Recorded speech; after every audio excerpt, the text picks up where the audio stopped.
What's up, guys? It's Coach Grant with First Down Training. And today we're going to be breaking down a common mistake that wide receivers will make on a 10-yard out and using a dive release. So we're going to be showing a bad example of this route, and then we're going to be showing a good example and some of the key differences, similarities between the two routes that got the first one covered and got the second one open. So I hope this video helps you guys out. Hope it teaches you a few new things. But also, fellas, if you're a wide receiver and you're maybe not sure what drills you need to be doing this summer to improve your route running, your press releases, your hands, and you want kind of just a step-by-step guide to guide you through that, check out that very first link in the description below for our 8-week wide receiver on-field workout plan. What it is, you get over 200 plus wide receiver drills broken down with sets, reps, and a video example of each exercise. So if this is something that interests you, fellas, check out that very first link in the description below. Let's get started. So first router, what is a dive release? So I'm going to play the clip full speed in a second.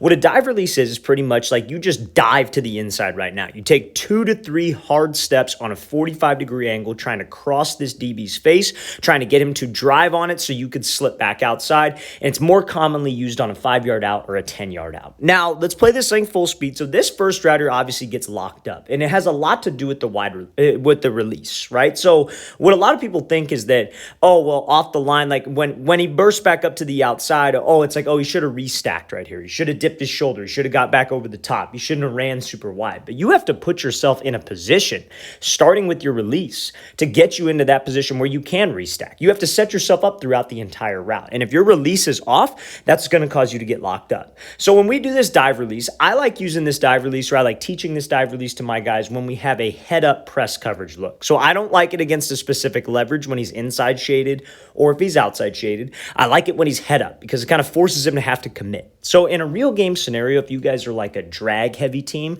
you find yourself running a lot of like mesh concepts where you drag the slot receivers across, or maybe you're on the outside and you like to ride on a lot of unders, a lot of drags. This is a great release you guys can use because it looks similar to a route that you'd have in your playbook. So when he dives to the inside, the main keys here that sell this route are obviously just like anything else that sells a route. You got to have your body language committed to the break. You got to be running fast, and you got to be running in full stride. So one of the key mistakes that wide receivers do before they make any kind of cut is they start to round their upper half before the foot gets down. Now, what is a DB supposed to be watching in press? He's supposed to be watching my hips, right? So he's supposed to be reading my body language. He's paying attention to stride and speed. That's kind of like going off a feel, I guess, if you will. But the upper body tells him what we are going to do.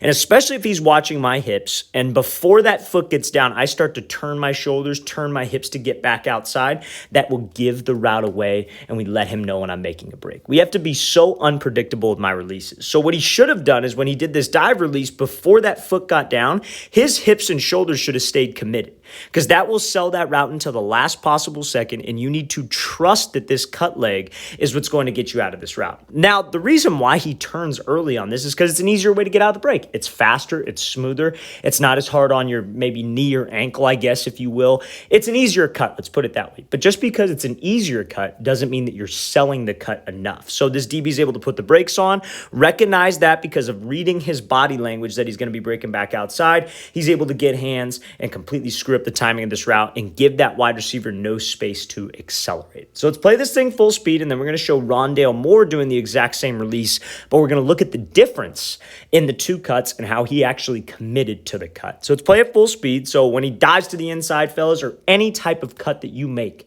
you have to make sure that you do not round your body before. So before I show this thing, again, head up press, he's going to be running a 10-yard out. Dive release is a great release to use. Now, one thing I want to ask before I play this, and this is how you guys should be watching film as a wide receiver. Yeah, he's head up. That's a clip that we're looking at right now. But what if he's inside shade? What if he's outside shade? You should be going over those scenarios in your head. If he's lined up inside shade, I probably wouldn't do a dive release. I would do some kind of a release where I would attack him inside, get him to keep his leverage, then I could take the outside release. If he's outside shade, I would do some kind of a release where I could attack him outside, maybe get him to take a step, maybe get him to shade, take the inside release. You got to be comfortable taking an inside or an outside release on this type of route. Okay, so let's play this full speed. So the difference in these two cuts I want to show you is the body language, solely the body language. That is the main difference, and that is what will get you separation. But you see when Moore does this dive release, you see when he makes that break, where are his hips and shoulders? His hips and shoulders are committed like he's on the drag. So this can apply for any cut, fellas, and we're going to talk about that in a second. But in the last clip, when this foot was getting down, that receiver's shoulder and that receiver's hip in the last clip was already open. It was already telegraphing that he was going to be going to the outside. That does not look like a drag. This right here looks like a drag. And you guys have to understand that a DB is playing a very, very hard position. He is playing a guessing game 24/7. So if we don't give him any kind of indicator and we actually commit to my cuts like so, I commit with my body language. If this is maybe one step off the line, I commit to that one step. He has to honor that because he's not going to get beat on the drag. He just won't. When it's man coverage like that, he does not want to let you cross his face, just like how he doesn't want to let you run a fade and just dust him behind.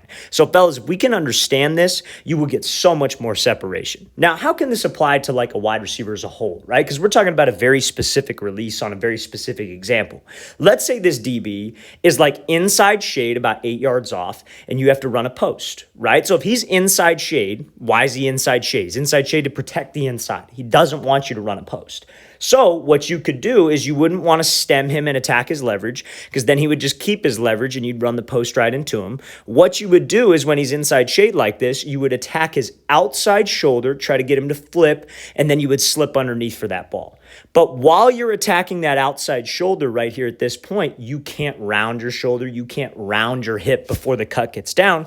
You got to stay committed and bam, I make the cut while my hips and shoulders, while my body language are committed to that fade. Just like how in this example, we want my body language committed to the drag. So that's how it can apply as a whole, fellas. You just got to understand that committing to your cuts, committing that body language is what has to make that DB or what forces that DB to move. Let's play this thing again, full speed one more time. Great job by Moore using that dive release, getting that DB to open up his hips, and then finishing on this 10-yard out. All right, fellas, I really want to thank you for watching. I really appreciate it. If you guys have any questions at all, don't hesitate to leave those in the comment section below. Always appreciate the feedback. Always great hearing from you guys. We really appreciate the support these last couple of months on YouTube. So, again, I want to thank you for that. And if you guys would like over 200-plus wide receiver drills for route running, releases, the works, check out that very first link in the description below, fellas. I'll see you guys next time.